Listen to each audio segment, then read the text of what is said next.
Go. On October 16th, start over.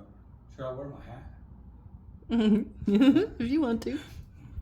On October 17th, 2023, I came home to find the garage floor with an inch or two of water on it. So I went to the water heater, found that the factory installed 3/4 outlets were leaking at the base. These are factory installed, so there's really no fixing them. And if you put your finger in there, you can feel that the plastic is broken away, and then the metal is rusted where this pipe goes in. This is called a dielectric nipple. It has plastic lined so it doesn't corrode the copper. So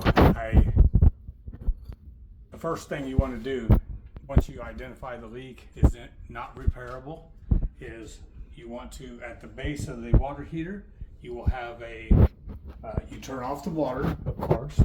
Here's the shut off valve. You shut off the water that feeds the water heater. You don't have to shut off the whole house because the water heater has a designated cold water input, and once that water forces into the water heater, it pushes the hot water through. So you come down to, there's a discharge valve spigot at the bottom. I hooked a hose to it, and you take a screwdriver to open the cockpit on it, and then run the hose out into the yard, and it will barely trickle unless you take off one of the lines, preferably the hot line, because if your valve is leaking a little bit, sometimes they'll leak through. If you take off the cold line, then you'll have water flowing again. So you want to take off the hot water line, and it is embossed on the top of the water heater, hot and cold, in raised letters. So even if you are blind, you can feel the letters. This is my cold, C-O-L-D. And then here's the hot one. I took that line off, and what it does, it allows air to flow into the water heater, and it keeps it from being vacuum stuck. So I don't remember the term, but vacuum locked. So it stops the hose from being vacuum locked, because if you don't have air flowing into the water heater, it'll stop the water from coming out. Also, you'll have some calcium deposits inside the water heater, and sometimes you'll have to blow into the hose a little bit to push that back and let it go flowing again. So this takes some time. This is a 50-gallon water heater. Water weighs 8 pounds per gallon. So you don't want to try to move this until you've drained all the water out of it. While this is draining, the next step is, and be sure before you remove this water line and start draining it, you want to go to your breaker box, locate the breaker. It'll be a 30 amp breaker. It'll have 30 on the breaker, wrote on it, and it'll be designated for your water heater.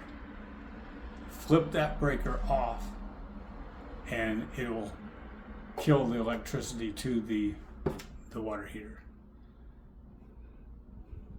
If you forget and you drain your water, it'll just blow the circuit breaker anyway. It'll just flip it on its own. So no harm, no foul. But you do want to take the proper safety precautions and turn off the electricity at the panel before you drain your water heater. Now, once the water heater is draining, now you go to home. We went to Home Depot and bought a brand new Rheem water heater, 50 gallon, and I measured the old water heater for height, and we matched the exact same height. That way you don't have to do any specialty plumbing. You're just undoing the lines, the in and out hot water lines on your old water heater, and we'll move this one in its place. And as you see, it has the factory installed dielectric nipples. So these are installed in the factory with a machine. And you'll see here it has plastic inside. The reason they have that is when you have dissimilar metals, steel or galvanized or stainless steel to copper, as the water runs through it, it'll create electric charge, and it's called electrolysis, and it'll eat a hole in your copper. So these nipples are special nipples that are installed at the factory with plastic inside lining. So while my old water heater is draining, I've unboxed the new water heater, and we will wait for that one to drain, and then we will return to phase 2, disconnecting the old water heater, undoing the electric, and as I said before, it's 220 volt, so you do want to disconnect the breaker. You want to throw the breaker to the off position, and because we will be going into the electrical connections and taking the electrical apart.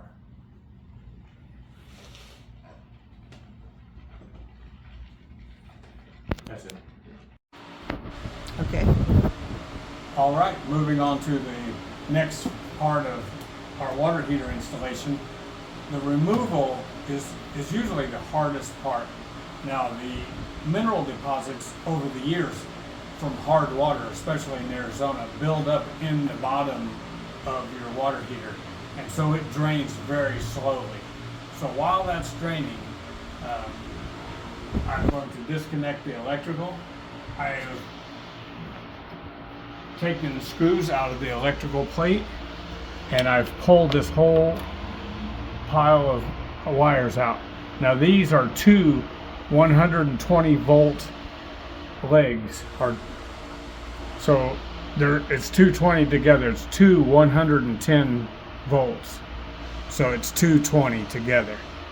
And once you make sure that your breaker is turned off at the electrical box, at your main electrical box, your fuse box, then you can take the wire nuts off, and once you take them off, you want to recap them onto the single wire. Once you disconnect these two wires, you'll want to put this back on on the wire that's feeding the water heater. And you want to take note of how this went. So I would keep these wires apart, feel where they went, and I'm touching 220 volt quite readily here. So this is how it looks once you take it apart. All right. That's it. Go.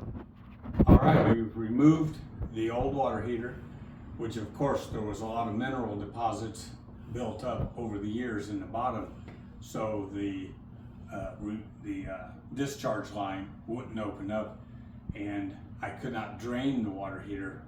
So at 8 pounds per gallon times 50 gallons, I wrestled that old 400-pound water heater out into the yard and dumped it over. So that being done, we now have to replace one of the supply lines. For the hot water line was too short to fit the new water heater. So I went to Home Depot and bought the fitting that will take to adapt to a new supply line. And basically you take some sandpaper, clean up the inside part, then find your pipe, you'll sand it thoroughly. This one's already been sanded. But then I will take the flux. We have this flux. Get it opened up. And the flux is just like a waxy paste, and you get some on your brush here, and you will find your pipe and then brush it on.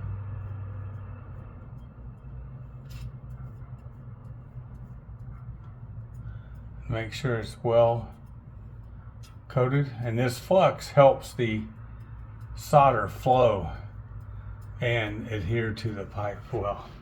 So then I put the flux inside the fitting where I'm going to solder it. And as the flux gets hot and flows out, it draws the solder into its place. So it's very handy to have. And I put my fitting on there, and now I will be soldering. Now when you're using fire, you have to be very careful. I'm a professional. I've done a lot of soldering in my life. Even though I can't see now, I know what I'm doing. Stay tuned. Go. All right, we've soldered our new fitting onto our hot water supply line and installed the new, I put the pipe tape on the dielectric nipples and on this fitting here, and this was the only line I needed to replace because the old one did not fit. It was too short, and this one fit just fine. And I put the pipe tape, Teflon tape is what they call it, and a little bit of pipe dope. It's a sealant that you put on to make the nut move smoother onto the tape. So I've tightened everything down, and I've turned on the water. What you want to do is open a hot water line in the house or in the garage, but make sure it's hot water because that's what's coming through this unit. So I turned on the hot water in our bathroom, and it gets all the air out of the lines, and it also lets you rinse this brand new water heater, get that water circulating through, and make sure you don't have a big air pocket inside here, because if the air pocket is too big and you put your electricity to it, then it'll blow your elements. So there's an electric element top and bottom, and if this water heater gets vacuum locked where you're putting water in but nothing's going through and it air locks in the house, it'll create a big air bubble in here, and when you turn the electricity on, it'll blow that top element because it needs to be submerged in water in order for it to work. So I run the water for quite a while, maybe 30 minutes, to make sure all the air is out of the system. Then you can turn it off. And we're about to do our electrical connection. Now, the correct way, I'm a little old school, and each one of these wires that I am unable to see is 110 volt. Combined, they make 220 volts. That's what heats up your water heater. It needs high voltage of 220 volts to operate this water heater. If you was to only hook up one of these to your water heater, it would only operate one element. So you want to go ahead and hook both. Now, the proper way is to test your voltage on here to make sure it's not hot, is to use a voltmeter. Now, what you do is you find the volt setting, click it over to it, and it turns on and tests your volts to see what voltage you have.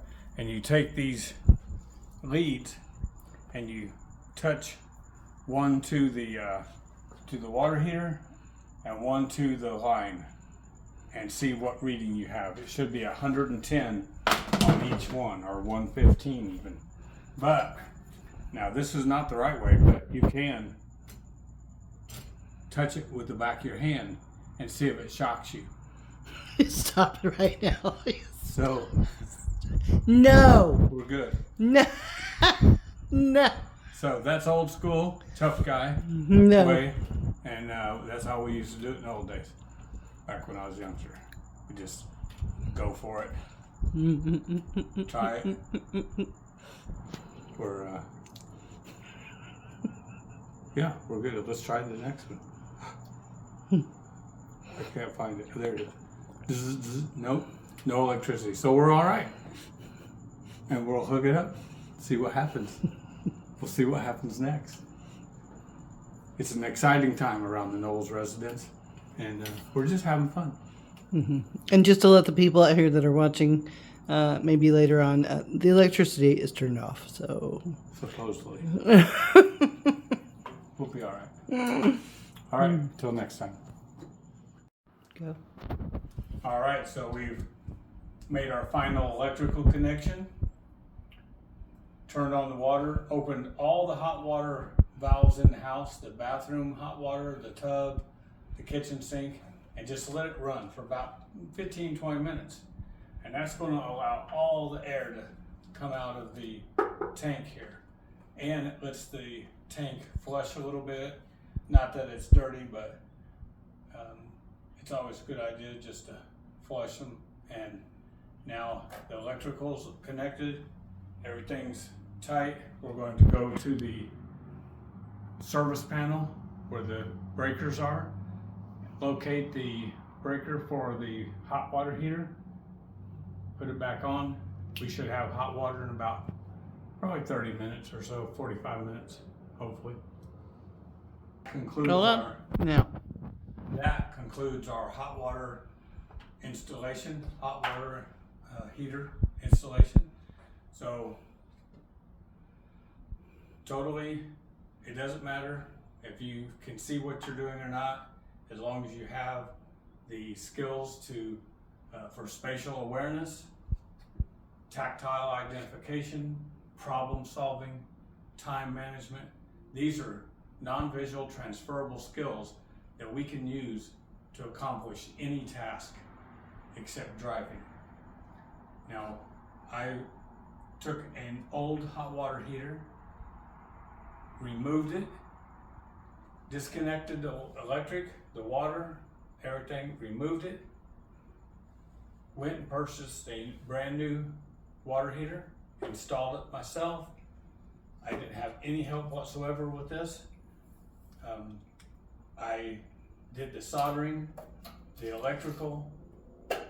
Now we have a brand new hot water heater, and we're looking forward to many years of reliable hot water. You can do it yourself.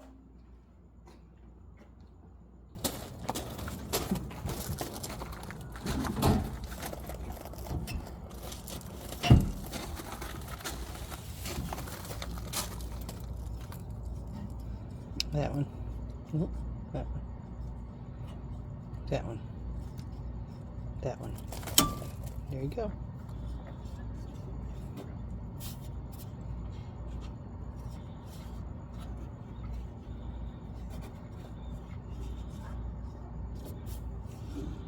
Okay.